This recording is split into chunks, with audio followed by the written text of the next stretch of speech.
ஹரே கிருஷ்ணா. வணக்கம் எல்லாம் டிபூட்டிக்கும்.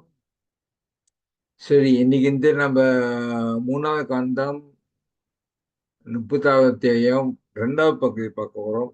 போன வாட்டி நம்ம 1வது பகுதி பார்த்தோம். சில முக்கியமான விஷயம் பார்த்தா என்னதுன்னா, the person the Godhead said, a mass of cloud does not know the powerful influence of the wind. A person engaged in material consumption does not know the powerful strength of the time factor by which he is being guided. Hare Krishna. So போன வாட்டி நம்ம இந்த கால சக்தியை பார்த்தோம். பகவானோட சக்தி இல்லை, ஒரு சக்தி இந்த கால சக்தி நேரம். ஸோ இந்த நேரம் இருக்கிறனால தான், காலசக்தி இருக்கிறனால தான் இந்த உலகமே ஓடுது. ஓகே.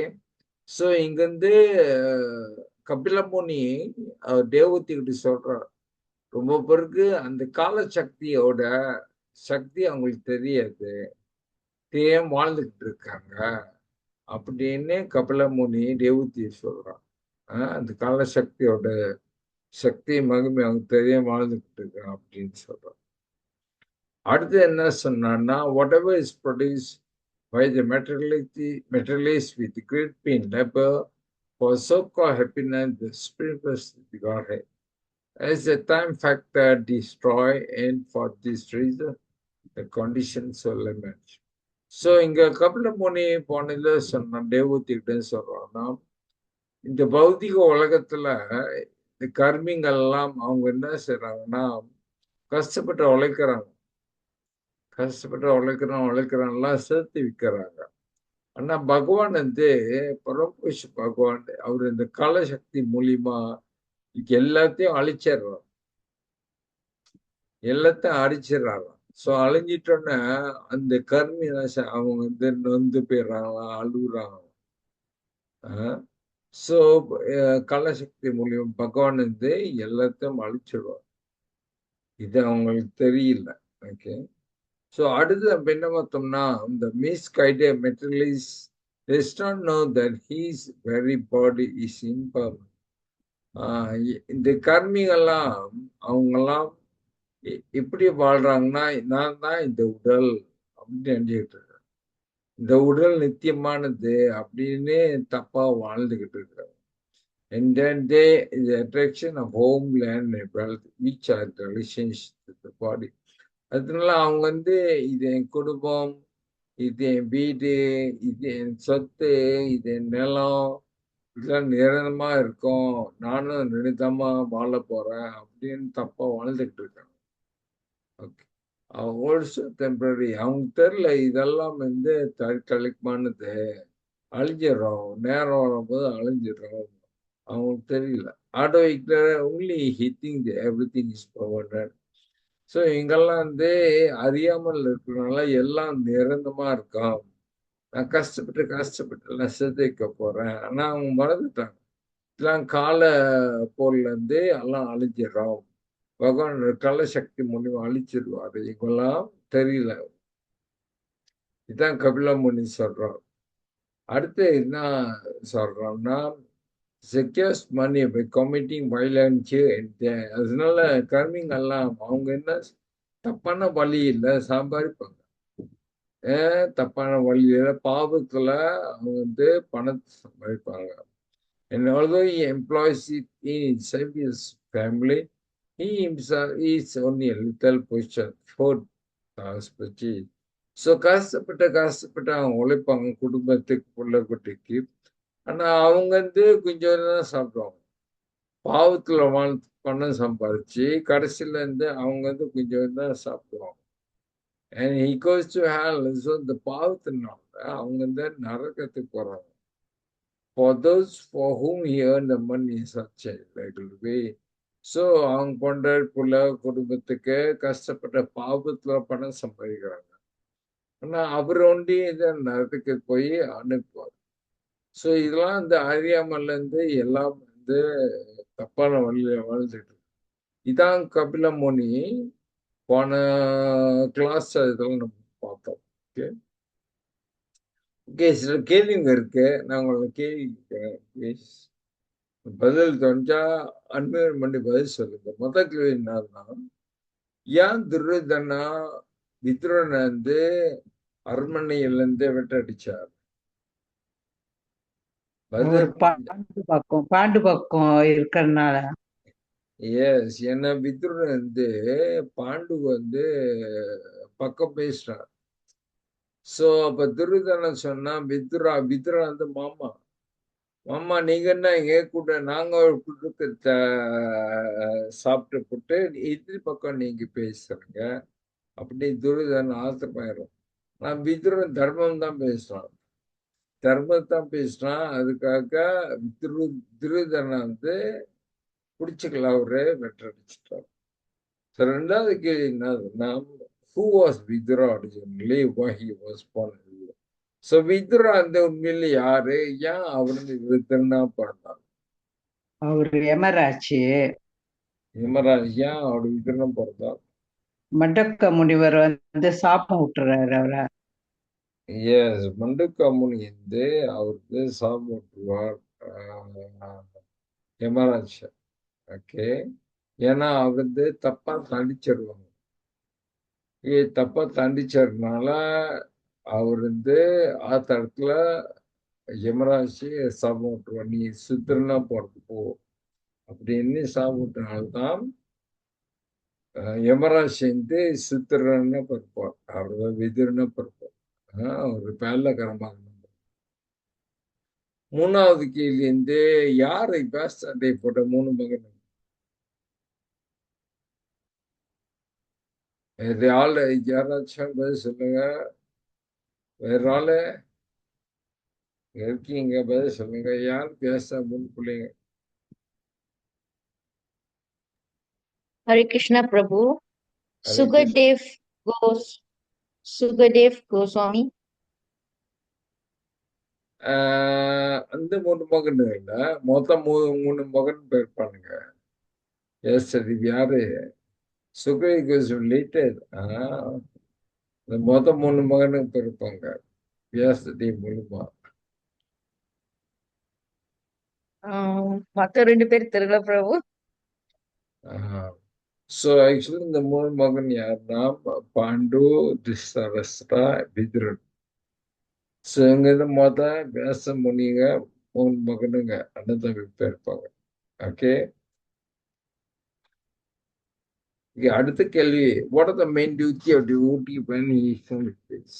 நம்ம வந்து இப்போ புனித போய் போகும்போது மாயப்பூர், விண்டவான், பூரி இந்த இடம்லாம் போகும்போது நம்ம முக்கியமா என்ன செய்யணும்?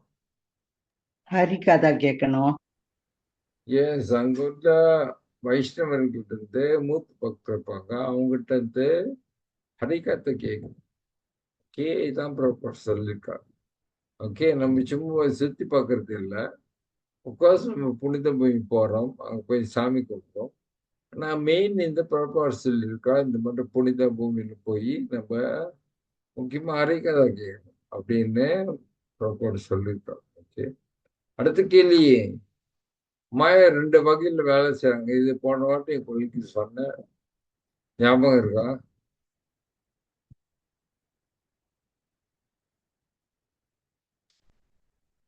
ரெண்டு வகையில வேலை செய்வாங்க மாயா. ஓகே, இதான் அவரான்மிகா அண்ட் பிரக்ஷைபாத்மிகா, covering and pulling down. Okay. So நீங்கெல்லாம் வந்து ஞாபகம் வச்சுக்கணும். ஓகே, மாயா ரெண்டு வகையில் வேலை செய்யும். நீங்க பாருங்க, ஒரு உதாரணம் வந்து கோயில்ல கோயில்ல மாயா வந்து நம்மெல்லாம் கிருஷ்ண பக்தர் கூட இருக்கும்போது, பக்தர் சங்கத்துல இருக்கும்போது மாயா ஒண்ணும் செய்ய முடியாது. ஓகே. நம்ம ஏன்னா நம்ம பக்தர் சங்கத்துல இருக்கோம், மாயா நம்மள ஒண்ணும் செய்ய முடியாது. ஸோ மாயா நம்ம உருவாக்கிறதுன்னா அவங்க என்ன செய்வாங்கன்னா, மொத்தம் ஒரு பிரச்சனை உருவாக்கும். பிரச்சனை கோயில் உருவாக்கி நம்மள கோயிலிருந்து வெளியாக்குவோம், பக்தர் சங்கத்துல இருந்து வெளியாக்குவாங்க. ஓகே. அவங்க வெளியாக்குவாங்க, அதுதான் அவர் ஆன்மீகா கவரிங். ஓகே. அவங்க வெளியாக்குவாங்க, நம்ம பக்தர் சங்கத்தை வெளியாக்குவோம். ஸோ நம்ம சொல்லணும், நான் ஏன் கோயிலுக்கு போனோம்? நான் தான் வீட்டில இருந்து சான் பண்றேன், நான் பூஜை செய்றேன், பிரசாதம் சாப்பிட்றேன், பாகவதம் படிக்கிறேன். ஸோ நான் நல்லா தான் இருக்கேன் பிரபு. ஸோ இதுதான் கவரிங், அவரான் மிக்கா கவரிங். மாயா நம்ம மறைச்சிடும், நம்ம சிந்தனையை மறைச்சிடும். நம்ம ரைட்டான்னு நினைச்சுக்கிட்டு இருப்போம், அதான் கவரிங். அடுத்து இந்த மாயா என்ன செய்வாங்கன்னா ப்ரசீட் பாட்மிக்கா, அது வந்து புல்லிங் டவுன். அப்பதான் நம்ம இந்த கீழே விழுவிப்போம். இப்ப நம்ம பக்த சங்கம் இல்லையோ, நம்ம வீட்டில் உட்காந்துட்டு இருக்கோம், கோயில் போனோம்னா அடுத்து அந்த மாயா என்ன செய்வாங்க, ஷி வில் கூல் டவுன், நம்மள தான் உழுவிப்போம் பக்தியில். சம்மதமா நான் ரொம்ப பார்த்துருக்கேன். ரொம்ப டியூட்டி இருந்து அவங்க என்ன செய்வாங்க, கோயில் விட்டு வெளியே இருப்பாங்க. முதல் சான் பண்ணுவாங்க, ஒரு மாசம் 2 மாசம். போக போக சண்டைங்களும் விட்டுருவாங்க. அப்புறம் போக போக 4 கோட்பாடெல்லாம் கடைப்பிடிப்பாங்க. மாமிசம் சாப்பிடுவாங்க, தண்ணி குடிப்பாங்க, சிகரெட் எல்லாம் செய்வாங்க. அப்புறம் போக போக கிருஷ்ணன் வணங்க வைப்போம். ஸோ இதான் புல்லிங் டவுன் ஸ்டேட் பார்ட் மிக்கா. ஓகே, ஸோ நீங்களும் ஞாபகம் வச்சுக்கணும். நீங்கள்லாம் வந்து பக்தர், இந்த பக்த சங்கத்துல இருக்கும்போது மாயா ஒன்றும் செய்ய முடியாது. ஸோ அதனால கடைசி வரைக்கும் தயவு செஞ்சு இந்த டிபோட்டி எல்லாம் பக்த சங்கத்துல இருக்கணும். நீங்க தனியா போயிட்டீங்க, அப்புறம் மாயா உங்களை விழிச்சு நான் விழிச்சு. ஓகே, ஸோ அடுத்த கேள்வி, what are the differences when lord takes birth versus when the jiva take birth? So நம்மளாம் பகவானா என்ன வித்தியாசம்? நம்ம பிரிவு எடுக்கும் போது, பெருப்பு எடுக்கும் போது, பகவான் பெருப்பு எடுக்கும் போது என்ன வித்தியாசம்?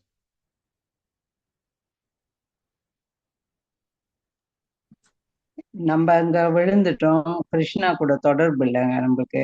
ரெண்டாவது நம்ம உழந்துட்டோம், கிருஷ்ணன் தொடர்பு. வேற பதில் என்ன வித்தியாசம்? பகவான் பிற்படுக்கிறதா, நம்ம ஜீவா பிற்படுக்கிறது என்ன வித்தியாசம்? We forget everything. Krishna remembers everything, past, present, future. கிருஷ்ணன்ல ஞாபகம் வச்சுக்கிறாரு, நம்ம வந்து ஏன் மறந்துட்டோம். Okay. வேற பதில்? Hare Krishna, Prabhu. Hare Hare Krishna. When Lord takes birth, he's always remains the same. Like Jivas take birth, we are taking so many, changing many bodies. Whereas okay, Krishna remains the same spiritual body. Krishna உடல் ஒண்ணுதான், ஆன்மீகம். நம்ம உடல் தான் பௌத்திகம், அடிக்கடி நம்ம மாத்துறோம் கர்மப்படி. So இன்னொன்று வந்து முக்கியமான பதில் என்னன்னா, பகவான் அவரு தான் அவதாரம் எடுக்கும் போது, அவர் பெருப்பா எடுக்கும் போது, அவரோட ஸ்பிரிச்சுவல் சக்தி, அந்த மூலியமா அவர் சக்தி, அவரே பெருப்பா எடுக்கிறார். ஆனா நம்மெல்லாம் வந்து மாய சக்தி, கர்மத்தினால மாய சக்தி எல்லாம் பெருப்பெடுக்கும், கர்மத்தினால பெருப்பெடுக்கும். அது வித்தியாசம். லார்ட் இன்டர்லாபொட்டன்சி, ஆங்கிலத்துல இருந்து இன்டர்லாபொட்டன்சின்னு பகவான் பெருப்பெடுக்கும் போது ட்ரூ இஸ் இன்டர்லாபொட்டன்சி. வேறஸ் நம்ம ஜீவா வந்து நம்ம மாய சக்தி, நம்ம அந்த மூலியமா கர்மத்தினால பெருப்பெடுக்கும். ஓகே ஓகே, இன்னைக்கு வந்து நான் பார்க்கறது வந்து 30வது அத்தியாயம் 2வது பகுதி பார்க்க போறோம். இன்னைக்கு வந்து 12வது ஸ்லோகம் இருந்து 72வது ஸ்லோகம் பார்க்க போறோம். ஓகே ஓகே, யாராச்சும் படிங்க. Thus, the unfortunate man, unsuccessful in maintaining his family members, is bereft of all beauty. He always think of his failure, grieving very deeply. So Kapila Muni வந்து இந்த அத்தியாயத்துல இருந்து அவர் வந்து குடும்பத்துல கர்மி, பக்தி இல்லாதவன், அவன் எப்படி கடைசி காலத்துல அவன் நேரத்தை வீணாக்குவான் அவன் அப்படின்னு அதை பத்தி பகவான் பேசுறான். அவர் தாய்க்கு தேவத்தி கிட்ட ஒரு பக்தி இல்லாதவன், ஓகே, அரையமலை வாழ்ந்தவன், பாவத்துல அவன் எப்படி அவ்வளோ கடைசி என்ன இருக்கும், அதை பத்தி கபில முனி பேசுறான். ஸோ இந்த ஸ்லோகத்துல பாருங்க, அவன் வந்து இவ்வளவு கஷ்டப்பட்டு அவங்க குடும்பத்தை உழைக்கிறான். குடும்பத்தை நல்ல வழிக்கு கொண்டு வர்றதுக்கு அவன் உழைக்கிறான். ஓகே. கடைசியில இருந்து அவன் வயசாயிடுறான். ஓகே, அவன் வயசாயிடுறான். ஸோ அந்த வயசாயிட்டான்னு அவன் ரொம்ப கவலைப்படுறான். ஐயோ, நான் குடும்பத்தை அப்படியே கொண்டு வரலையே, ரொம்ப கஷ்டமே. அதை வச்சு நினைச்சுக்கிட்டே அவன் கவலையில் இருப்பான் கடைசியில. ஓகே ஓகே, படிங்க 13வது ஸ்லோகம். Hare Krishna, Prabhu. படிங்க Mataji. Seeing him unable to support them, his wife and others do not treat him with the same respect as before, even as miserly farmers do not accord the same treatment to their old and worn out oxen. But not only in the present age, but from time immemorial, no one has liked no one has liked an old man who's unable to earn in the family. Even in the modern age, in some communities or states, the old men are given poison so that they will die as soon as possible. In some cannibalistic communities, the old grandfather is pottingly killed and a feast is held in which his body is eaten. The example is given that a farmer does not like an old bull who has ceased to work. Similarly, when an attached person in family life becomes old and is unable to earn, he is no longer liked by his wife, sons, daughters, and other kinsmen, and he is consequently neglected. What to speak of not being given respect? It is judicious, therefore, to give up family attachment before one attains old age and take shelter of the Supreme Personality of Godhead. One should employ himself in the Lord's service so that the Supreme Lord can take charge of him and he will not be neglected by his so-called kinsmen. Thank you, Prabhu. Hare Krishna. Thank you Mataji. So இந்த ஸ்லோகத்துல இந்த போப்பாடு அழகா பேசுறா. Okay, இந்த போப்பாடுல இருந்து கப்பலை முனிந்து என்ன சொல்றாருன்னா, அவரு சிறு வயசுல இருந்து அவர் உழைக்கிறார், குடும்பத்துக்கு உழைக்கிறார், மனைவி உழைக்கிறார். ஸோ வயசாயிட்டோன்னு அவர் உழைக்க முடியல. ஓகே, சம்பாதிக்க முடியல, அவர் வீட்டில் இருக்கா. ஸோ அந்த நேரத்துல அவரு மனைவி பிள்ளைங்க எல்லாம் அவர் சம்பாதிக்கல.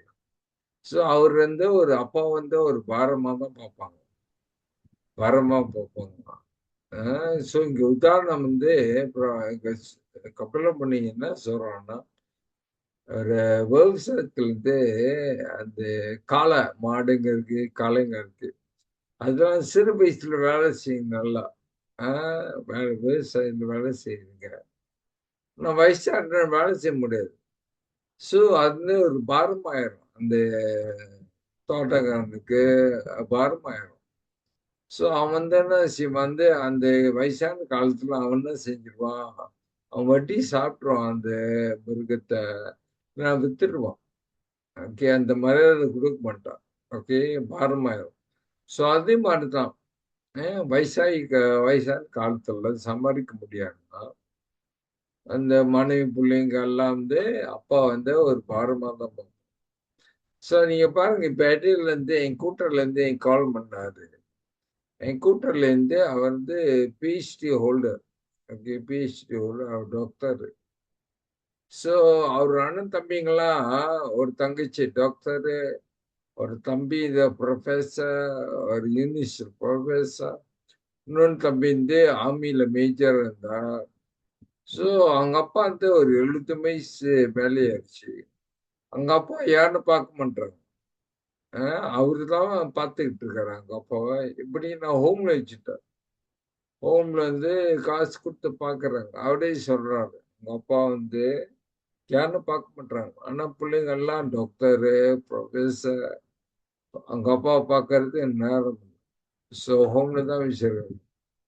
ஸோ அதே மாதிரி தான் இங்க கபிலம்மன் அழகா சொல்றோம். இது போப்பாடுல பாருங்க, புறப்பாட்டு சொல்றார். சில ஜாதிங்க இருக்கான் ஆப்பிரிக்காலாம், வயசானங்க அவங்க சாவடிச்சு வெட்டி சாப்பிடுவாங்க, விருது வச்சு வெட்டி சாப்பிடுவாங்க வயசானவங்க. அது ஆப்பிரிக்கால இருக்கு, இந்த மாதிரி கூட்டெல்லாம் இருக்கு. ஸோ அதான் பிரபுங்க எழுதியிருக்காரு. ஓகே. ஸோ சில சமுதாயம் என்ன செய்வாங்கன்னா, வயசானவங்க விஷத்தை கொடுத்து கொண்டுருவாங்க. அப்படி கூட பிரபு எழுதியிருக்காரு சில சமுதாயம். ஸோ ஏன்னா ஸோ அந்த காலத்துல அஹ், யாருக்கும் வயசானவங்க பிடிச்சிக்காது. அவங்க பாரம் தான், பணம் இருந்தா ஓகே. ஸோ அதான் பிரபு கடைசி எழுதியிருக்கா, நம்ம சிறு வயசுல நம்ம பகவானுக்கே நம்ம தொண்டு செய்யணும். செவி செஞ்சோமா கடைசி நேரத்துல பகவான் நம்மள உதவி செய்வார். பகவானை நம்மள உதவி செய்யறதுக்கு ஒரு ஏற்பாடு செய்வார். அது மட்டும் இல்லாம பிரபு அங்க எழுதியிருக்காரு கடைசியில அதனால்தான் ப்ராப்பர்ட்டி சொல்ற ஆண்கள் சன்னியாசி எடுத்து போனோம் அப்படின்னு பிரபு அங்க எழுதியிருக்காரு. சன்னியாசி எடுத்து அட்லீஸ்ட் கோயில்ல, ஆசிரமத்துல அங்க போய் தொண்டு செஞ்சு வயசான காலத்தை ஓட்டணும் அப்படின்னு பிரபு எனக்கு எழுதியிருக்காரு.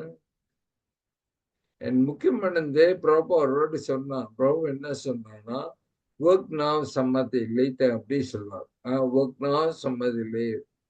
ஸோ சிறு வயசுல நம்ம பகவானுக்கு நம்ம உடைச்சோமா, பகவான் வயசான காலத்துல பகவான் கையை விட்டுட்டார். நம்மள பார்த்துக்குவார், பகவான் பார்த்துக்குவார்.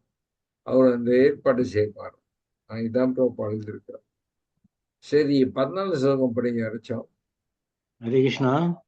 The foolish family man does not become averse to family life, although he is maintained by those whom he once maintained. Deformed by the influence of old age, he prepares himself to meet ultimate death. Family attraction is so strong that even if one is neglected by family members in his old age, he cannot give up family affection and he remains at home just like a dog. The Vedic way of life, one has to give up family life when he is strong enough.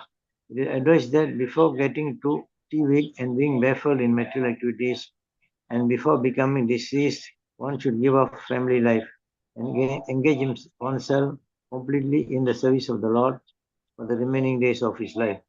It is enjoined, therefore, in the Vedic scriptures that as soon as one passes 50 years of age, he must give up family life and live alone in the forest. After preparing himself fully, he should become a sannyasi to distribute the knowledge of spiritual life to each and every home. Hare Krishna. Okay, thank you, Prabhu. So இங்க பாருங்க, கபில முனியா சொல்றோம். அந்த கர்மி குடும்பத்துல அவர் வேண்டான பாரமா நினைச்சா கூட அவர் குடும்பத்தை பற்ற அவர் விட முடியாது. குடும்பம் பற்ற விட முடியாது. அவங்க குடும்பம் அவர் பாரம் நினைச்சா கூட அவர் குடும்பம் பற்ற விட முடியாது. வயசான காலத்துல அவர் வேறு வழி சாவ காத்துக்கிட்டு இருப்பார். வயசான ஆயிட்டான்னா அவர் சாவ காத்துக்கிட்டு இருப்பார். இந்த பேப்பர்ல பாருங்க, ப்ராப்பர்ட் எழுதியிருக்காரு. பட்டுனால எப்படி இருந்தா கூட அவருக்கு அந்த குடும்பத்தை விட முடியும். ஸோ நீங்களாம் பக்தர்கள், உங்க ஃபேமிலியா ஊட்டி ஃபேமிலி, ஓகே. பிரபு அடிக்கடி சொல்லுவாரு, அந்த குடும்பம் நல்ல கிருஷ்ண பக்தர் இருந்தா அந்த கணவர் சன்னியாசி எடுக்க தேவையில்ல அப்படின்னு பிரபு அடிக்கடி சொல்லுவார். ஸோ இங்கிருந்து சொன்னது கர்மிக்கு யாரு பக்தி வாழ்க்கை இல்லையோ அவங்களுக்கு சொல்லப்பட்டிருக்கு. ஓகே. ஸோ தயவு செஞ்சு பக்தர் நீங்க தப்பு பண்ணக்கூடாது. ஸோ அந்த குடும்பம் பக்தரா இருந்தா ஸோ புறப்பாடு சொல்லியிருக்கார். ஸோ அந்த ஆனந்து சன்னியாசி எடுக்க தேவையில்ல அப்படின்னு சொல்லு. அண்ட் ஒன் மோர் திங், அந்த காலத்துல சன்னியாசி எடுத்தா அவங்கெல்லாம் காட்டுக்கு போகும். ஸோ இந்த காலத்து ப்ராப்பர்ட்டி சொல்லியிருக்காரு, சன்னியாசி இங்கேயே பாருங்க எழுதியிருக்காரு, நம்ம காட்டுல போய் தங்கணும் அப்படின்னு. ஸோ இப்பெல்லாம் காலத்துல நம்மலாம் காட்டுல போய் தங்க முடியாது. அந்த காலத்துல காட்டுல முனிவர் ரிச்சியங்கள் இருப்பாங்க. ஸோ அந்த மாதிரி ஆசிரமத்துல போய் நம்ம தங்கிடலாம். ஓகே. ஆனா இப்பெல்லாம் காலத்துல காட்டுல அந்த மாதிரி விஷயம் முனியெல்லாம் இல்லை. ஸோ அதனால இப்பெல்லாம் காட்டுல நம்ம மாயப்பூர், பிண்டவான் அந்த மாதிரி இடத்துக்கு இங்க சொல்றது காட்டுக்கு போறதோட அந்த மாதிரி இடத்துல போய் சன்னியாசி எடுத்து வாழ்னோடனே புறப்பாட்டை சொல்லியிருக்கா. ஓகே. ஏன்னா இப்பெல்லாம் காட்டுல தான், இப்ப காட்டுலாம் போக முடியாது. ஏன்னா இங்க எழுதியிருக்காரு, பிரபாபால் எழுதியிருக்காரு, 50 வருஷம் இருந்துட்டோன்னே குடும்பத்தை விட்டு நம்ம காட்டுக்கு போனோம் அப்படின்னு எழுதியிருக்காரு. ஸோ தயவு செய்து காடுன்னா நம்ம காட்டுல போயிருக்கக்கூடாது. இங்கேருந்து நம்ம புரிஞ்சுக்கணும், மாயப்பூர், விருந்தாவன், பூரி, இந்த காசி, இந்த மாதிரி புனிதமான இடத்துல போய் நீங்க பார்க்கலாம். பிருந்தாவன வயசானவங்களாம் இருப்பாங்க, சனீஸ் எடுத்து உட்காந்துருப்பாங்க. ஆனா பிரபாட்டு சொல்றாரு இங்கேருந்து, நல்லா இருக்கும் போது தான் நம்ம சன்னீஸ் எடுக்கணும். அப்பதான் நம்ம உழைப்பு நம்ம பிடிச்சா முடியும். ஸோ கிருஷ்ண பக்தர் நம்மளுடைய இஸ்கோல நம்ம சன்னீஸ் எடுத்தோமா, ஒரு இடத்துல உட்காந்துருக்கோம், பிருந்தாவன்ல உட்காந்துருக்கோம். ஸோ நம்ம சன்னீஸ் எடுத்தா நம்ம உலகப்புற பிரச்சாரம் பண்ணுவோம். இதான் வித்தியாசம். நான் 3 ದಂಡಿ ಸನ್ಯಾಸ, ಏಕ ದಂಡಿ ಸನ್ಯಾಸ. ನಮ್ಮದೇ 3 ದಂಡಿ ಸನ್ಯಾಸ. ஓகே, நம்ம மாயாபடி சன்னியாசம் பண்ணிடலாம். நம்ம சன்னியாசி எல்லாம் அவங்க உலகப்புற பிரச்சனை. ஆனா ஏக்க டாடி மாயாபடி சன்னியாசிட்டு அவங்க உட்காந்துருப்பாங்க, காசியில அப்படியே கோயில உட்காந்துருப்பாங்க. ஓகே, இதான் வித்தியாசம்.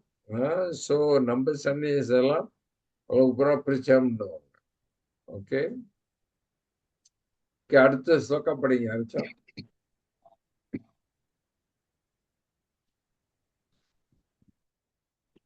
Hari Prabhu.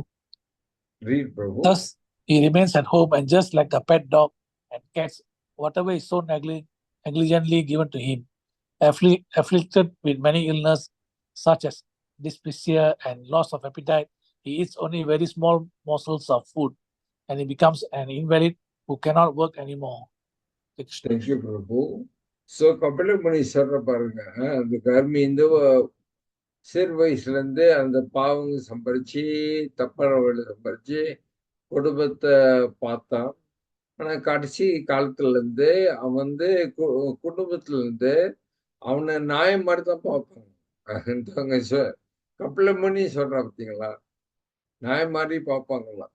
ஓகே, என்ன கொடுக்குறோம் அதை சாப்பிடுவோம், கொஞ்சோண்டு சாப்பிடலாம், அப்புறம் சீக்கப்படமா, அப்புறம் சாப்பிட முடியாதா, கொஞ்சோண்டு தான் சாப்பிடுவாராம். ஸோ இந்த மாதிரி முடியாம சாவார், ரொம்ப கஷ்டமான சாவு. ஸோ இதெல்லாம் கர்மி யார் பக்தி இல்லாம தப்பான வழியில சம்பாதிக்கிறார், அவங்கள பத்தி கபிலமுனி பேசியிருக்கார். ஓகே, அடுத்த சுகம் படிங்க. அரைச்சா Hare Krishna, Prabhu. படிங்க. அந்த நோயுற்ற நிலையில் உள்ளிருந்து எழும் காற்றின் அழுத்தத்தால் அவர் கண்கள் புடைக்கின்றன. அவரது சுரபிகள் இயங்க முடியாமல் சளியினால் தடைப்படுகின்றன. அவர் சுவாசிக்க கஷ்டப்பட்டு மூச்சை வெளிவிட்டு உள்ளிழுக்கும் போது தொண்டைக்குள் ஒலிக்கும் கரகர எனும் ஒலியை உருவாக்குகிறார். Before meeting that, one is sure to become a disease invalid, and when he is neglected by his family members, his life becomes less than a dog because he is put into so many miserable conditions. The verdict literature therefore enjoined that before the arrival of such miserable condition, one should leave home and die without the knowledge of his family members. If a man leaves home and dies without his family's knowing, that is considered to be a glorious death. But an attached family man wants his family members to carry him in a great possession even after his death. And although he will not be able to see how the possession goes, he still desires that his body to be taken gorgeously in procession. Thus, he is happy without even knowing where he has to go when he leaves his body for the next life. Hare Krishna. Okay, thank you, Masaji. So இந்த ஸ்லோகத்துல கபிலமுனி கடைசியில அந்த ஜீவா அவங்களாம் கர்ம எப்படி சாப்பாங்க அதை பத்தி சொல்றோம். கடைசியில அவர் கண்ணு பிதிக்கிட்டு இருக்குமா, அவர் மூக்கு, வாயு, வயிறு எல்லாம் சளி நடக்கிறோமா. ஸோ அவரு மூச்சோட்டு கஷ்டப்படுவாராம், மூச்சு விடும் போது அவரு சத்தம் வருமா. ஸோ இந்த மாதிரி சூழ்நிலையில தான் அவரு உயிர் விடுவார். இதுதான் கபிலமுனி அழகா சொல்றார். ஸோ இங்கேருந்து பிரபுபாடு தான் அழகா எழுதியிருக்கார். பிரபுபாடு தான் எழுதியிருக்கார். கடைசியில சீக்கில் ரொம்ப சீக்கிர கஷ்டத்தில் நோயில தான் சாப்பாங்க. ஸோ அதனால சாஸ்திரம் என்ன சொல்லுதுன்னா, இந்த நிலைமை வரக்குள்ள அவர் சன்னியாசி எடுத்து போகணும், போய் பிரச்சாரம் பண்ணணும், தொண்டு செய்யணும். ஸோ ஆசிரமம் தொண்டு செய்யணும், பிரச்சாரம். இதான் சாஸ்திரம் சொல்லுது. வீட்டில் உட்காந்து கடைசி வரைக்கும் நம்ம சாவக்கூடாது வீட்டில். என் பிரபாட சொல்லிருக்காரு, யார் ஒருத்தன் சன்னியாசி எடுத்து ஆசிரமத்துல கோயில்ல உயிரிழறாங்களோ அது இன்னும் சிறந்த மரணம் அப்படின்னு பிரபாட கருது. வீட்டில் உட்காந்து சாப்பிடுறத விட நம்ம கோயில்ல இறந்து போனோமா, பிரச்சாரம் பண்ணி அனுப்பா, நம்ம செவி செஞ்சு இறந்து போனோமா, அது இன்னும் மேல அப்படின்னு பிரபாட கருது. ஓகே. அண்ட் தென் இங்கேருந்து புறப்பாட்டு கடைசியா என்ன எழுதியிருக்காருன்னா, சில சாப்பிட நீ பார்க்கலாம் பேன்னா இருக்கும். கருமி பணக்காரன்னு பேன்னா இருப்பாங்க. அவங்க அதை சொல்லிட்டு போயிடுவாங்க, நான் செத்து போயிட்டா பேன்லாம் இருக்கணும், மியூசிக்லாம் இருக்கணும், பட்டாசு வைக்கணும். ஆனால் ப்ராப்பர் அங்கே எழுதுறா, அவங்க செத்து போயிட்டோம்னா இந்த பேன்லாம் அவர் பார்க்க முடியாது, அவனையும் பார்க்க முடியாது, ஒன்றும் பார்க்க முடியாது. செத்து போயிட்டு அவன் எங்க நரகத்துக்கும் போவான், ஒன்றும் பார்க்க முடியாது. ஆனால் அவன் சொல்லி போயிடுவான், நான் செத்து போயிட்டா எனக்கு பேன்லாம் இருக்கணும், மியூசிக்லாம் இருக்கணும், பட்டாசுலாம் வெடிக்கணும் அப்படின்னு சொல்லிட்டு போயிடுவான். ஆனால் ப்ராப்பர் சொல்கிறான், இதெல்லாம் அவன் பார்க்க முடியாது, அவன் இங்கேயோ நரகத்தில் அவன் அனுபவிச்சுக்கணும் ப்ராப்பர் சொல்ற. ஸோ இதெல்லாம் கர்மி இந்த மாதிரி தப்பான இதில் வாழ்ந்து கடைசியா இதான் அவங்களோட கதையை ப்ராப்பர்ட்டா சுக்குடி ஐ மீன் கபிலமுனி அவர் எழுதுறான். அடுத்த ஸ்லோகம் படிக்க, 17வது ஸ்லோகம். Hare Krishna Prabhu. In this way, he comes under the clutches of death and lies down, surrounded by lamenting friends and relatives. And although he wants to speak with them, he no longer can because he's under the control of time. Papa. For formality's sake, when a man is lying on his deathbed, his relatives come to him, and sometimes they cry very loudly, addressing the dying man, "Oh, my father, oh, my friend, oh, my husband." In that pitiable condition, the dying man wants to speak with them and instruct them of his desires, but because he's fully under the control of the time factor, death, he cannot express himself, and that causes him inconceivable pain. He's already in a painful condition because of disease, and his glands and throat are choked up with mucus. He is already in a very difficult position, and when he's addressed by his relatives in that way, his grief increases. Thank you, Prabhu. Hare Krishna. Thank you Mataji. So இந்த ஸ்லோகல் பாருங்க, கபிலமுனி சொல்றான், கடைசி நேரத்துல சுத்தி சொந்தக்காரர் இருப்பாங்களா, மனைவி பிள்ளைங்க சொந்தக்காரர் கூட்டாளி எல்லாம் இருப்பாங்க. அவங்க அலுவலகத்தை பார்த்து அவர் இன்னும் துக்கத்துல இருப்பார், அந்த இறந்து போறாங்க, அவர் இன்னும் கஷ்டமா இருக்கும். அவர் பேசுறது முயற்சி பண்ணா முடியாதான் பேசுறது, ஏன்னா is under the control time. அவர் நேரம் அவர் தூக்க ஒன்றிச்சு, அவர் ஒன்றும் செய்ய முடியாது, அமைதியா அப்படியே இருப்பாராம், டைம் கண்ட்ரோல் டீம். ஸோ இதான் ப்ரோப்பாலா எழுதியிருக்கார், ப்ரோப்பாலா எழுதியிருக்கார். கடைசி நேரத்துல அவன் சீக்கிரம் இருப்பாங்கன்னா சீக்கிரம் நல்லா வலி, அந்த வலி இந்த வலி. ஸோ எழுதப்பட்டிருக்கு, கருதப்படான்னு எழுதப்பட்டிருக்கு, கடைசி நேரத்துல அந்த சாக்கு பாருங்களா, அவங்க அந்த வலி அனுபவிப்பாங்க. இந்த வலி 100 ஸ்கோப்பியன் பைட் போட்டிருக்கு, வருத்தப்படுறாரு. 100 தேல் கொத்தன வலி அனுபவிக்குமா அந்த எழுத போறாங்க பாருங்க. ஒரு தேல் கொத்தனாவே நம்ம வலிக்குது, இந்த 100 தேல் கொத்தன வலி அந்த எழுத போறாங்க, அவங்க அனுபவிப்பாங்க. அப்ப இவ்வளவு வலியா இருக்கும். இதான் கருதப்படுறது. இங்கே சொல்லப்பட்டிருக்கு, அவன் ரொம்ப வலியில் இருப்பான், சிக்கனால ரொம்ப வலி, மூச்சு விட முடியாது, எல்லாம் தண்ணி நிறைஞ்சிடும், சரி நிறைஞ்சிடும். மூக்குல இதெல்லாம். ஸோ இந்த மாதிரி கஷ்டமான சூழ்நிலையில அவன் அவன் மணியும் பிள்ளைங்க சொந்தக்காரன் அழுவதை பார்த்து இன்னும் அவனு கஷ்டப்பட்டவன் அப்படின்னு பிரபா எழுதியிருக்கார். படிக்க அழைச்சாம் 18வது ஸ்லோகம். Hare Krishna, Thus, the Prabhu. man who engaged with uncontrolled sense in maintaining a family dies in a great grief. Seeing his relatives crying, he dies most pathetically in great pain and without consciousness. In Bhagavad Gita, it is said that at the time of death, one will be absorbed in the thought which he has cultivated during his lifetime. A person who had no other idea than to properly maintain his family members must have family affairs in his last thoughts. That is the natural sequence for a common man. The common man does not know the destiny of his life. He is simply busy in his flesh of life, maintaining his family. At the last stage, no one is satisfied with how he has improved the family economic condition. Everyone thinks that he could not provide sufficiently. Because of his deep family affection, he forgets his main duty of controlling the senses and improving his spiritual consciousness. Sometimes a dying man entrusts the family's affairs to either his son or some relatives, saying, "I'm going, please look after the family." He does not know where he is going.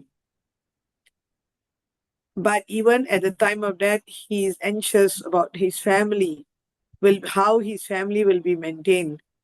Sometimes it is seen that a dying man requests the physician to increase his life at least for a few years so that the family maintenance plan which he has begun can be completed. These are the material disease of conditioned soul.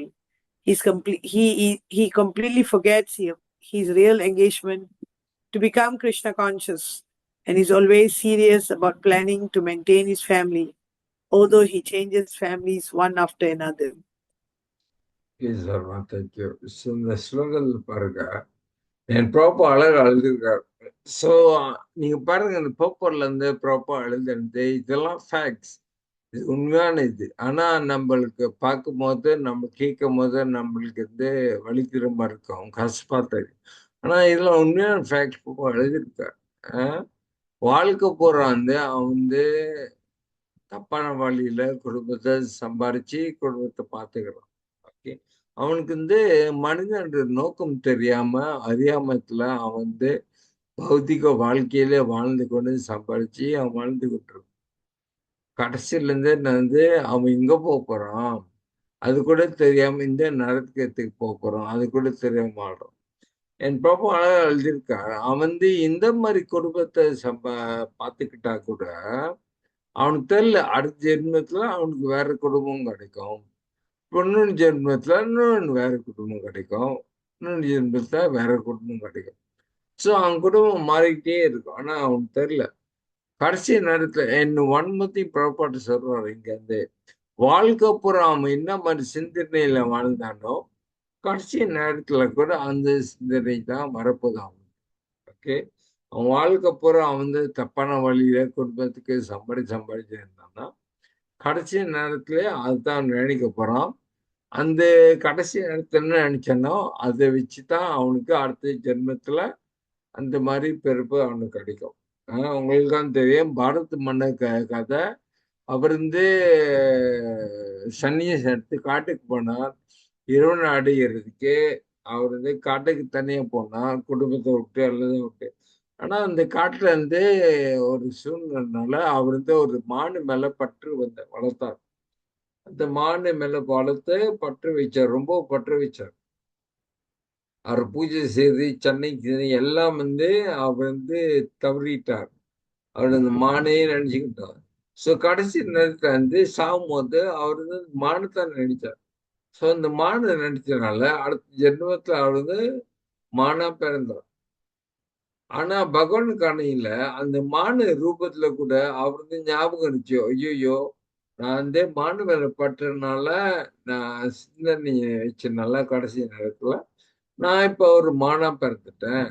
அதனால அவர் என்ன செஞ்சார்னா அந்த மானு ரூபத்துல கூட அவர் என்ன செஞ்சார், அவர் ரிஷி ஆசிரமத்துல போய் வாழ்ந்தார். அங்க. ஓகே, தனிக்கும் அந்த ரிஷிங்க என்ன செய்வாங்க, அவங்க சாப்பிட்ட பிரசாதம் போடுவாங்க, அதை அவர் சாப்பிடுவார். ஸோ ரிஷி ஆசிரமத்துல வாழ்ந்தார் அவர். அவங்க கூட சாது சங்கல்ல வாழ்ந்தா பிரசாதம் சாப்பிட்டு. ஸோ கடைசி நேரத்தை அவர் அந்த மாணவிய விடும் போது அவர் அடுத்த ஜென்மத்துல ஜாட பரதத்தா பிறந்தார். ஜாட பரத பெருப்பில் அவர் ஏதோ பற்று வைக்காம வாழ்ந்து அது கடல் அடைஞ்சார். ஓகே, ஸோ பாரத மண் குடிச்சு வச்சவர். ஏன்னா அவர் இந்த மானு உடல கூட ஞாபகம் இருந்துச்சு. ஸோ ஜாட பரத ரூபத்துல அவர் இருள் அடைஞ்சார்.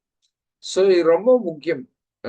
ஸோ நம்மலாம் கர்மியெல்லாம் அவங்களுக்கு வாழ்க்கை நோக்கம் தெரியாம, கிருஷ்ண பக்தி இல்லாம, பௌதிக வாழ்க்கையிலே வாழ்ந்து கொண்டு கடைசியில பௌதிகத்திலே சாவறாங்க. ஸோ இந்த மாதிரி உள்ளவங்க தான் அவங்க நரகத்துக்கு போவாங்க, கஷ்டப்படுவோம், மறுபேர் எடுக்க வந்து கஷ்டப்படுவோம். ஸோ நம்மளாம் ரொம்ப குறித்து வச்சிருக்கிறோம். ஏன்னா நம்மளும் புறப்பாடு கவனியில் நம்மளுக்கு புறப்பாடு நம்ம கண்ணை திறந்துட்டோம். ஆரியம்மல் நம்மளுக்கு ஞானத்தை கொடுத்திருக்காரு, கிருஷ்ண பக்தி கொடுத்திருக்காரு. ஸோ நம்மளாம் விட்டுறக்கூடாது. ஓகே, நீங்க பாருங்க, பாவத்துல அழகா அப்படிதான் பேசு. ஸோ ப்ராப்பர் நம்மளை காப்பாத்திட்டார். ஸோ இந்த வாய்ப்பு விட்டுறாதீங்க. இந்த ஜென்மத்திலே நம்ம எல்லாம் கிருஷ்ண அடையலாம், அந்த ஜென்மத்திலே நம்ம அடையலாம். ஸோ நம்ம ப்ராப்பர் கொடுத்த ப்ராசஸ நம்ம கடைப்பிடிச்சோமா நிச்சயமா நம்ம எல்லாம் கிருஷ்ண அடையலாம். ஓகே, சரி, அடுத்த ஸ்லோகம் படிக்க. Hare Krishna Prabhu. At death, he sees the messengers of the Lord of the Death come before him. Their eyes full of wrath, and in great fear he passes stool and urine. Purport: there are two kinds of transmigration of a living entity after passing away from the present body. One kind of transmigration is to go to the controller of sinful activities, who is known as Yamaraja, and the other is to go to the higher planets up to Vaikuntha. Here Lord Kapila describes how persons engaged in activities of sense gratification to maintain a family are treated by the messenger of Yamaraja, called Yamadutas. At the end of death, the Yamadutas become the custodians of those persons who have strongly gratified their senses.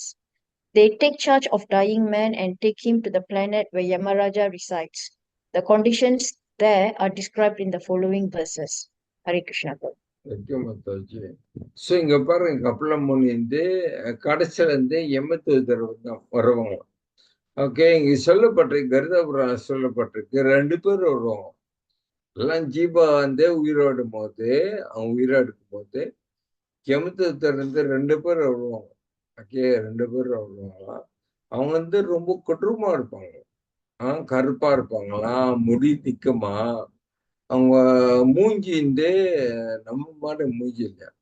அவங்க மூஞ்சி ரோட்ல தயிர் ஏறின மாதிரி accident, சில பேர் மூஞ்சி இப்படி பையனாயிரம்ல, அந்த மாதிரி இருக்குமா எமத்தூதர் மூஞ்சி. கண்ணு வேற பக்கம் இருக்குமா, காது வேற பக்கம் இருக்கும், மூக்கு வேற பக்கம் இருக்குமா. ஸோ அந்த மாதிரி கொடூரமா இருப்பாங்களா. அவங்க கருப்பு கல்ல இருப்பாங்க, முடி நிக்குமா. ஸோ அவங்க சட்டத்தில் ஒன்றும் இருக்காரு, யமதூதருக்கு அவங்க நீக்கிட்டு தான் இருப்பாங்க. ஸோ இதெல்லாம் கருதப்பட எழுதப்பட்டு. ஸோ கடைசி நேரத்துல அந்த உயிரோட அவங்க கண்ணாடி தெரியுமா, 2 யமதூதர் பார்ப்பாங்க அந்த உயிரோடு இருக்கும் போது. ஸோ அவங்க அவங்கள பார்த்து பயத்துல அவங்க ஒண்ணுக்கு போயிடுவாங்களாம், வெளிக்கு போயிடுவாங்க. ஸோ இதெல்லாம் எமதூதர் பார்த்து பயத்துல அவங்க இந்த மாதிரி ஆயிடும். தென் ப்ராப்பர்ட்டி அழகா சொல்லியிருக்கார், ப்ராப்பர் சொல்லியிருக்கார். 2 மாதிரி நம்ம உடல் விட்டு ஆத்மலையும் போது, ஒண்ணு யமதூதர்கள் நம்மள யமதூதர் வந்தாங்களாம். அவங்க நம்மள யமராஜ் கூட்டு போவாங்க. யார் நரகத்துக்கு போறாங்களோ, சொர்க்கத்துக்கு போறாங்களோ, யமதூதர் கூட்டு போவாங்க. ஓகே, கூட்டு போய் நம்ம யமராஜ் முன்னுக்கு நிற்போம். ஸோ சித்திரகுப்தா வந்து நம்ம புக்கு திறப்பாங்க. எல்லாருக்கும் ஒரு புக்கு இருக்கும், பாவம் புண்ணியம் புக்கு. ஸோ சித்திரபுக்கை திறந்து படிப்பாரா, இவ்வளவு பாவம் செஞ்சிருக்க, புண்ணியம் செஞ்சிருக்கு. ஸோ நம்மளுக்கு புண்ணியம் கூட இருந்தா யமராஜ் நம்மள சொர்க்கத்துக்கு அனுப்புவார். அப்ப நம்ம பாவம் ரொம்ப இருந்தா யமராஜ் நம்மள நரகத்துக்கு அனுப்புவார். இன்னொன்னு வந்து நம்மளுக்கு பக்தி செஞ்சோமா, பக்தி இருந்தா நம்மளுக்கு வந்து யமதூதர் வந்து கூட்டு மாட்டாங்க. ஸ்ட்ரெயிட்டா விஷ்ணுதூதர் வந்து நம்ம ஸ்ட்ரெயிட்டா வைகுந்தம் கொடுப்போம். ஓகே. ஸோ இப்ப நம்மளாம் பக்தர் வந்து நம்ம இதான் நம்ம ஆசைப்படுறோம். இப்ப கடைசியில இருந்து நம்ம வந்து வைகுந்தம் போனோம், விஷ்ணுதூதர் வந்து கூட்டு போனோம் அப்படின்னு நம்ம ஆசைப்படுறோம். ஸோ இந்த விஷ்ணுதூதர் வரனா பக்தி இருந்தா தான். ஸோ அதனால தயவு செஞ்சு பக்தர்கள்லாம் நம்மலாம் வாழ்க்கையில நம்ம பக்தி செய்யணும். பக்தி செஞ்சோமா நம்ம கடைசியில இருந்து விஷ்ணுதூதர் வந்து நம்மள வைகுந்த உலகம் கூட்டு போகும். ஓகே ஓகே, அடுத்த சுகம் படிக்க. Hare Krishna Prabhu.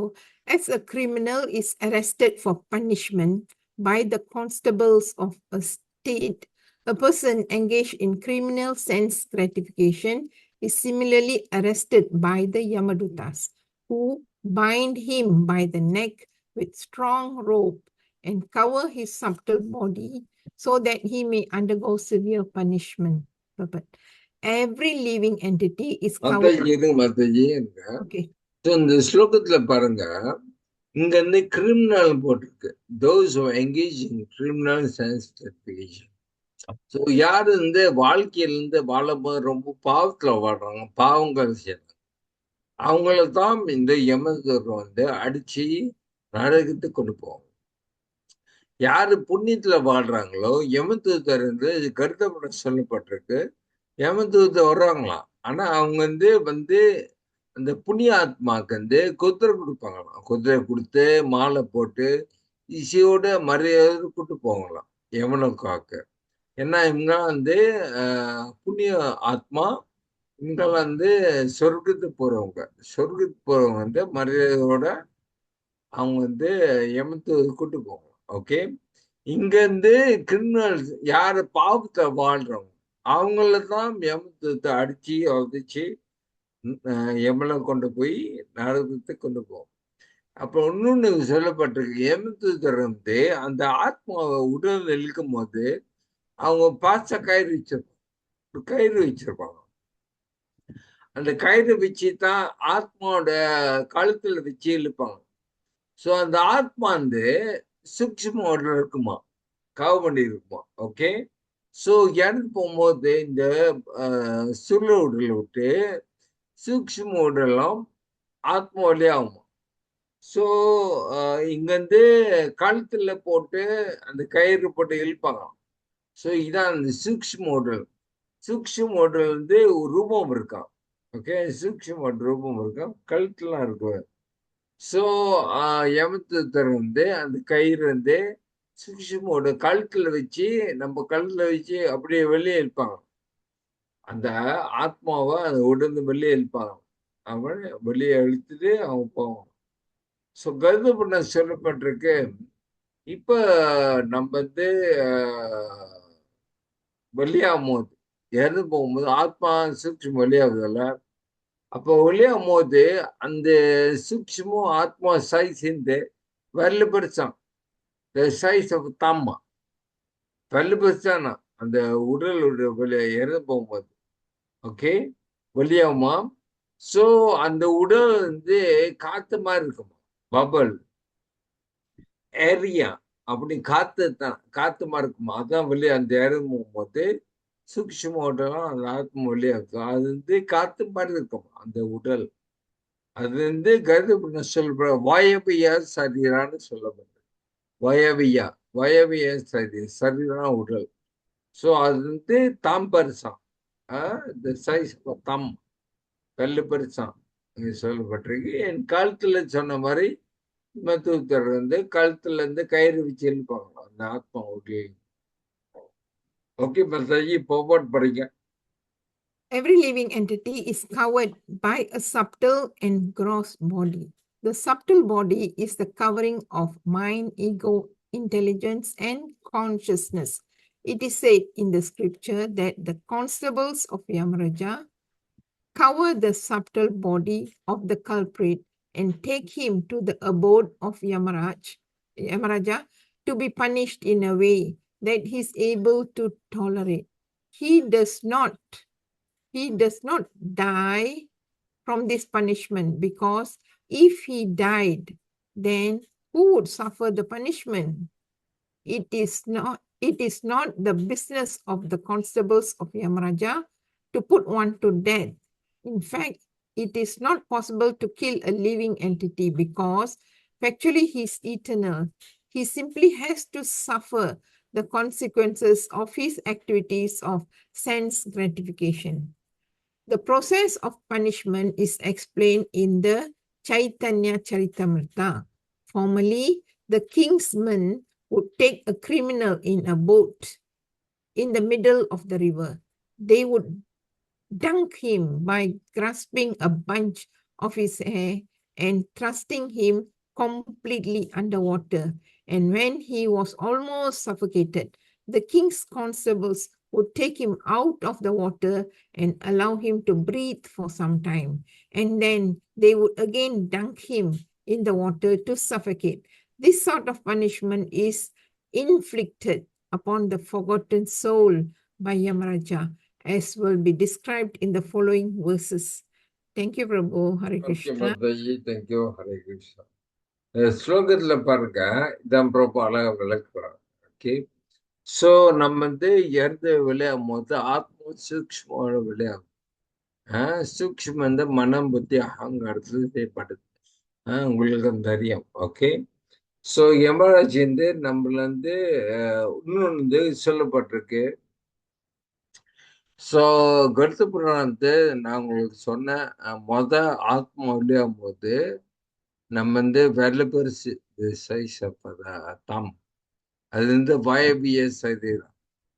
So then 10 நாளைக்கு வந்து பின்னம் படைப்பாங்க. அந்த ஆத்மா வந்து பிரேதம் வந்து பின்னம் சாப்பிடும்.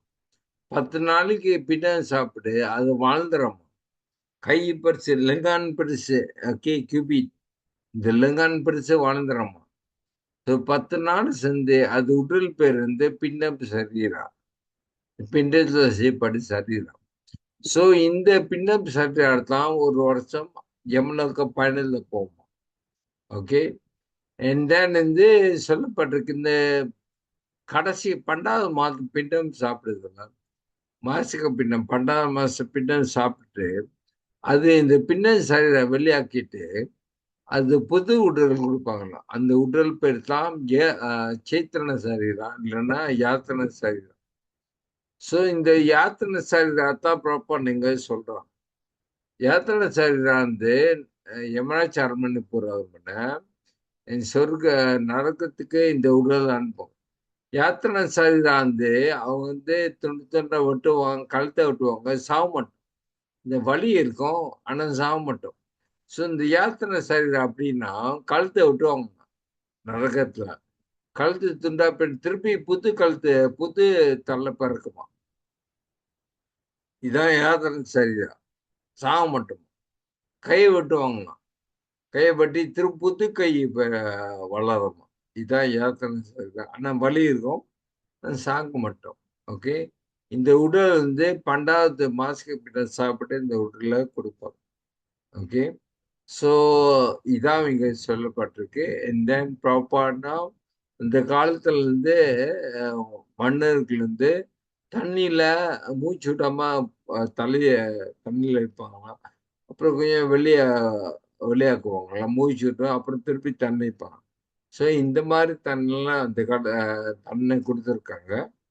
நரகத்திலையும் இந்த மாதிரி தண்ணி கொடுப்பாங்க அப்படின்னு ப்ராப்பர் எழுதியிருக்காங்க. ஓகே, சரி, இந்த ஒன்னாவது சுகப்படிங்க அர்த்தம். Hare Krishna Prabhu. While carried by the constables of Yamaraja, he is overwhelmed and trembles in their hands. While passing on the road, he is beaten by dogs, and he can remember the sinful activities of his life. He is thus terribly distressed. Purport.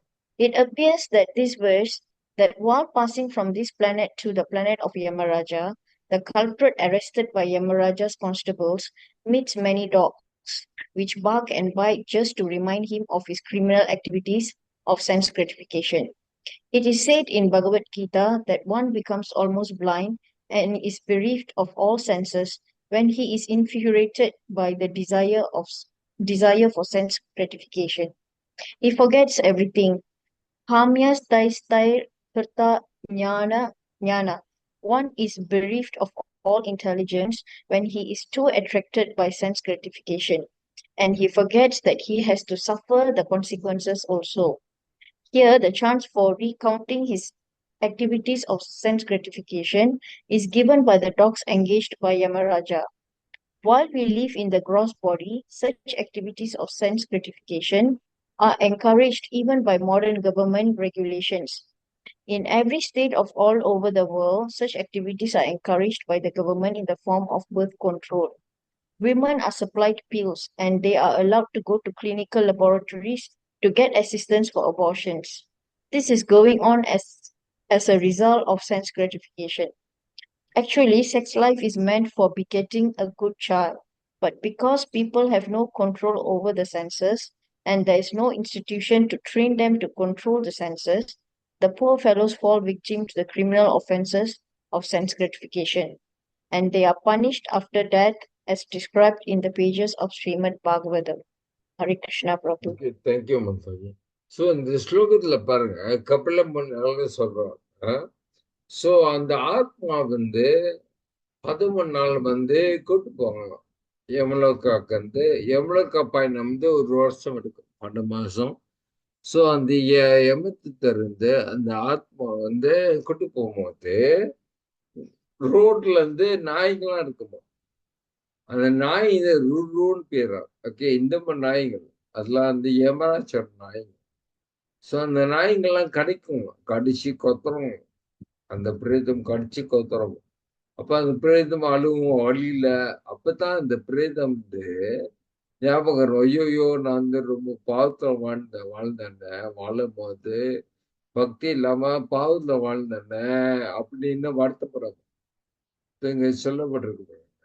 அப்பதான் வருத்தப்படணும் இந்த நாய்களும் கிடைக்கும் போது.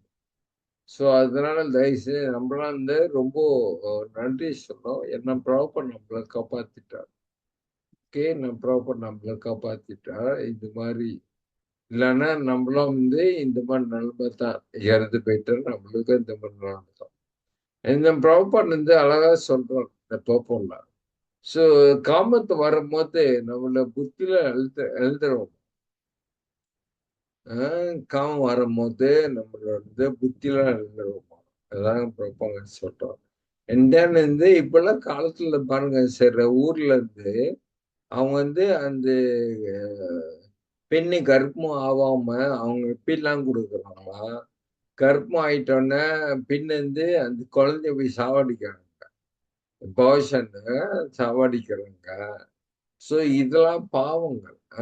ஆனா இப்ப உள்ள காலத்துல இருந்து நவீன காலத்துல சில ஊர்ல வந்து அவங்க எல்லாம் கொடுக்குறாங்க, உதவி செய்யறாங்க.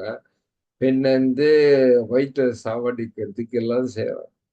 ஸோ இந்த மாதிரி பாவம் செய்யறதுனால அவங்களாம் கடைசியில இருந்து அவங்கள வந்து நரக்கத்துல அனுபவிச்சு. ஸோ ப்ராப்பர் அழகா சொல்றாரு, இந்த காமத்தை வந்து இறைவன் நம்மளுக்கு கொடுத்திருக்கார். நம்ம வந்து காமத்திற்கு மன்றத்துக்கு இறைவன் கொடுத்திருக்கார். ஆனா அந்த காமத்தை வந்து நோக்கம் என்னதுன்னா நல்ல கிருஷ்ண பக்தி குழந்தை பெக்கிறதுக்கு தான் பகவானுக்கு கொடுத்திருக்காரு. நம்மளுக்கு இந்த காமத்தை கொடுத்திருக்காரு, குழந்தைகள் நல்ல குழந்தை பெற்றுக்கிறது. ஸோ இதான். ஸோ வந்து நம்ம வந்து காமம் வந்து நம்ம தப்புன்னு சொல்ல முடியாது. ஓகே, என்னை இறைவனுக்கு கொடுத்திருக்கார். ஆனா இதை வச்சு நம்ம வந்து நல்ல குழந்தை பெக்கிறதுக்கு தான் சாஸ்திரம் சொல்லுது. ஸோ இந்த மாதிரி நல்லா குழந்தை நம்ம பெற்றுக்கிட்டோம், நம்ம தப்பு ஒண்ணும். ஓகே, ஆனா நவீன காலத்துல வந்து எல்லாம் வந்து புல இன்பத்துக்கு தான் அவங்க பயன்படுத்திக்கிட்டு இருக்காங்க. அதெல்லாம் பாவம் இல்லை, பாவம் செஞ்சுக்கிட்டு இருக்காங்க. கடைசியில அவங்கெல்லாம் எமத நரகத்துல அவங்கள அனுபவிச்சு கொடுத்துருக்காங்க. இதான் பிரபாட்ல சொல்றோம். சரி, கடிச்சு ஸ்லோகப்படி அடிச்சோம். Hare Krishna Prabhu. வாட்டும் சூரியனின் கீழ் குற்றவாளி இரு புறங்களிலும் காட்டுத்தீயுடன் கூடிய சூடான மண் நிரம்பிய தெருக்கள் வழியாக கடந்து செல்ல வேண்டும். அவரால் நடக்க இயலாத போது அவர் முதுகில் காவலாள்கள் அடிக்கப்படுகிறார். அவர் பசியாலும் தாகத்தாலும் துன்புறுகிறார். ஆனால் துரதிர்ஷ்டவசமாக குடிநீர் இல்லை, இருப்பிடம் இல்லை, தெருவில் ஒதுங்கி இளைப்பாற இடமில்லை. ஹரே கிருஷ்ணா. ஓகே, தேங்க்ஸ் மாதாஜி. இந்த ஸ்லோகத்துல பாருங்க, கபிலமுனி சொல்றார், எம்தூதர் வந்து அந்த பாவம் ஆத்மா வந்து யமலோக கொண்டு போகுது. அங்க இருந்து ஹாட் சாண்ட், அந்த மண் வந்து சூடா இருக்குமா, வெறுக்கால நடப்பாங்களாம். பார்த்தீங்களா, அந்த மண்ணு வந்து சூடா இருக்குமா, வெறுக்கல் நடக்கும், காலெல்லாம் கொப்பளிச்சிருமா, அவ்வளவு காசு. ரெண்டு பக்கம் இந்த காடு நெருப்பு எரியுமா, ரெண்டு பக்கம் அந்த ரோடு நடுவுல ரெண்டு பக்கமும் காடு நெருப்பு எரியுமா, அதுங்க சொல்லப்பட்டிருப்பாங்க. அப்புறம் வந்து யமதூதர் வந்து சாக்குல இதுல அடிப்பாங்க, நடக்க முடியாதனால அடிப்பாங்க, அடிச்சு அவங்க நடக்க சொல்லுவாங்களாம். அந்த ஆத்மா வந்து தாக்குமா இருக்கும், பசி இருக்குமா, தாக்குமா, ஒரு தண்ணி இருக்காது, சாப்பிட்றதுக்கு ஒன்றும் இருக்காது, தாக்குமா இருக்குமா. ஸோ அதனால கருத்து சொல்லுது, நம்ம வந்து மாசுக்கு பின்ன 12 மாசுக்கு வந்து மாசுக்கு பின்ன கண்டிப்பா செய்யணும். ஏன்னா இந்த பிண்டம் மாசுக்கு பின்ன படிச்சா தான் அந்த ஆத்மா சாப்பாடு கிடைக்கும். தண்ணி சாப்பாடு கிடைக்குமா, மாசுக்கு ஒரு வாட்டி. ஸோ அதனால நம்ம வந்து இங்க பாருங்க சொல்லப்படும், அவங்களுக்கு தண்ணி இருக்காதான், சாப்பாடு இருக்காதான், ஓய்வு எடுக்கிறதுக்கு ஒன்றும் இருக்காது. கருதப்புறம் சொல்லுது, 12 சூரியன் அடிக்கும், ஒரு சூரியன் இல்லையா, 2 சூரியன், 12 சூரியன் அடிக்கும். நம்ம ஒரு சூரியன் அடிச்சு இவ்வளவு உஷ்ணமா இருக்கு, நீங்க அடிச்சு பாருங்க, 12 சூரியன் அடிக்குமா, அவ்வளவு உஷ்ணமா இருக்குமா. என்ன அது மட்டும் இல்லாம சூரியன் தலை மலையே இருக்குமா, சூரியன் வந்து இத்தனை 1000 கிலோமீட்டர் எட்டலையா, தலை மேலேயே சூரியன் அடிக்குமா. ஸோ இந்த மாதிரி கஷ்டமான சூழ்நிலையில தான் அந்த பாவம் செய்ய ஆத்மா எவ்வளோக்க போகுமா. ஓகே, ஹரே கிருஷ்ணா. இங்க முடிச்சு கொள்றேன், இதோட முடிச்சு அடுத்த வாரம் வந்து 3வது பகுதி பார்ப்போம்.